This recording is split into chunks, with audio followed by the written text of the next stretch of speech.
to thank God for enabling us to get the nominations which we've just had a few minutes back. We've gone through some hurdles, but that is now water under the bridge. We are now candidates. Myself and all colleagues and supporters of the party that is Alliance for National Transformation. Let me also take this opportunity to thank the supporters all over the country who gave us signatures. You know, we've done 3 rounds. Even when the first round there were questions, second round within a day, we got another 60 districts. The last round they were asking for 10, we got 16 districts. And the beauty of it all was that we weren't getting these signatures just from members of the party, but also from many other Ugandans who belong even to other parties, but who have come to recognize Alliance for National Transformation as a party that is focused on building institutions or rebuilding them because they've been broken down. They have recognized Alliance for National Transformation as a party that believes in the building of systems that deliver services, systems that enable the country to function. And we are glad, because in 2021, we participated. Our participation then was to sow seeds. I would like to believe, if it's the will of God, that this time around is going to be a time of harvest.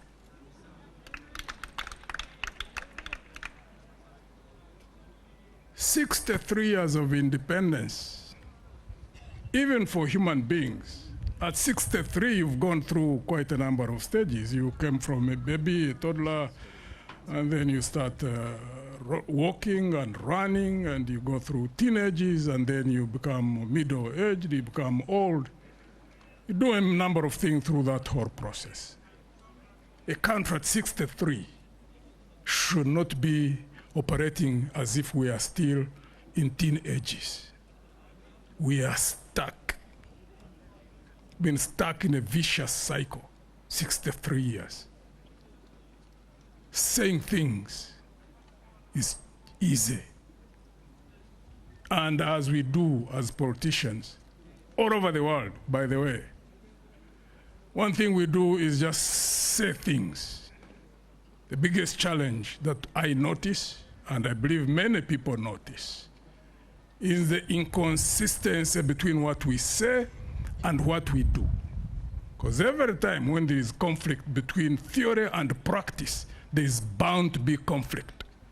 You don't see it only here in this country, you see it in the region, you see it on this continent, you even now see it in a number of other countries globally.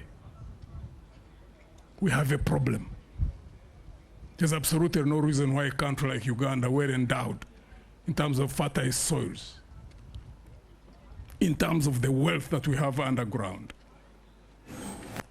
gold, copper, tin, bauxite. Now we've even got rare earth minerals. That a country like this, you could still find poverty anywhere in this part of the country.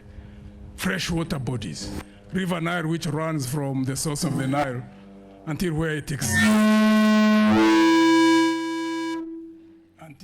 exits near Nimle, along that whole patch. You don't find any commercial agriculture or irrigation is used other than the big plantations of sugar in ginger.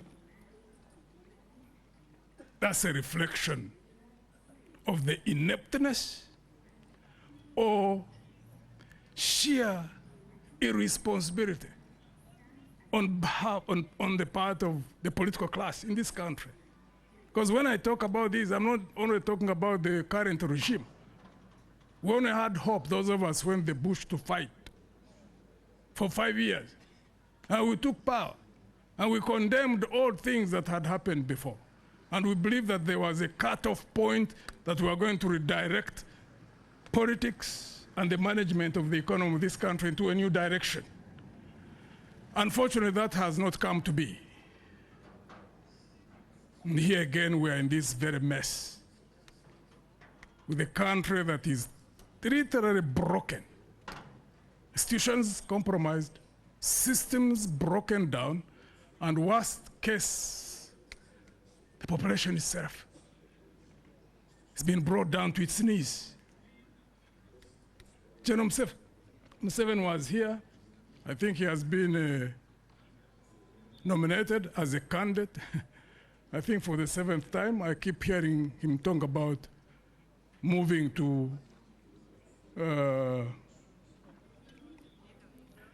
middle income. It's not about middle income. It's not about GDP. It's not about all nature of things. However much any economy anywhere on this planet grows, if the population to whom that economy is supposed to serve is broken, then you wonder, where is your focus? Because we have seen countries that have got roads better than we have. More kilometers of tarmac roads, more capacity in terms of power generation and distribution, better cities, water systems that supply all citizens in the country, better educational systems, stronger armies, but they all broke down. You can check them out. They are there. Libya is the best example here on this continent. Country like Zimbabwe, Ivory Coast in West Africa. When you focus on the things which are seen by the eye, and you don't focus on how to develop the people to whom these things are supposed to serve, you're focusing on the wrong direction. And that's why I would like to ask the Ugandan people to retire General Museveni this time around in a peaceful way, because he cannot take this country any further beyond where we are now. Every moment he stays in office, the country is going to get deeper and deeper into problems. Why so? Because if you have got citizens who have reached a point to ask for money, even when they are going to put a signature on nomination of a candidate who is supposed to go and help them get out of their problems, you know there's a problem in that country. When you see a ruling party, because the party is the one which runs government,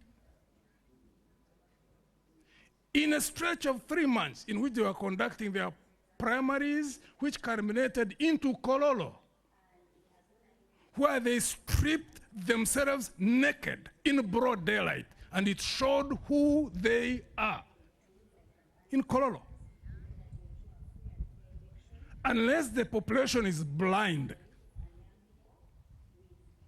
unless the population, if our citizens are willful captives, then they can continue with General Museveni and NRM, because Kololo would have been enough for the country to retire that group in power. Because in Kololo, they were electing SEC. SEC is the Central Executive Committee of the ruling party. And people were being bought like you buy goats in a market.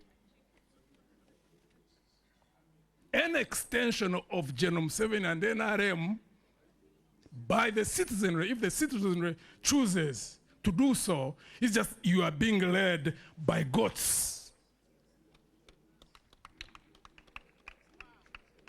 There is evidence. Anybody can go and check it out. It was done in broad daylight. There were 300 plus petitions all over the country in the primaries of NRM.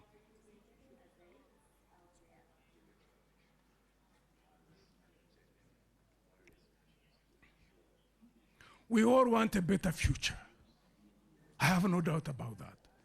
I know that there is a deep desire within our people to have a better future, where systems function, where if anybody cheats you, maybe takes your land, even if you don't have money, that you can access investigative capacities of a police, that nobody would ask you for a bribe, that nobody would intimidate you, whether they have money, whether they're in power, and that you can go to the courts of law, and that the DPP's office can also carry out prosecutions in a transparent way, so that a citizen would feel secure in the knowledge that the law protects them.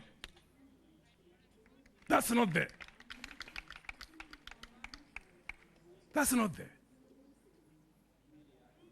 Right now, anybody who has money or is in a position where he can have soldiers do anything with it, that's what they call impunity.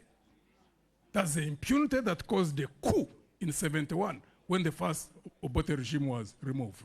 That's the impunity that caused the thrashing of the regime in '79. Same impunity that caused the second fall of the UPC regime.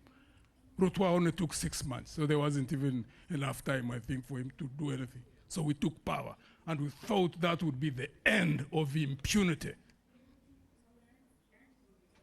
Now it has been reorganized in a more systematic way.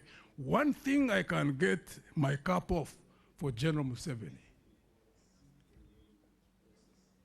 He has deliberately, consciously, persistently done what he has always desired in his heart. So I take off my cap for him. He has broken our people.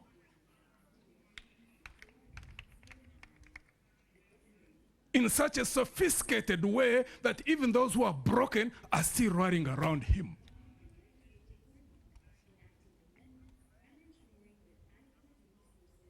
That's what the country is.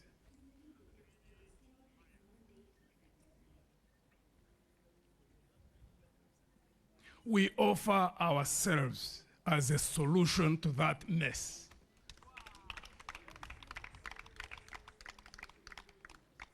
First, we don't look at infrastructure as the primary factor. We don't look at roads, we don't look at bridges, we don't look at power generation and distribution. We don't look at health services, we don't look at educational institutions. We don't look at rail. We look first and foremost as the primary factor of the development process, the human being, the citizen.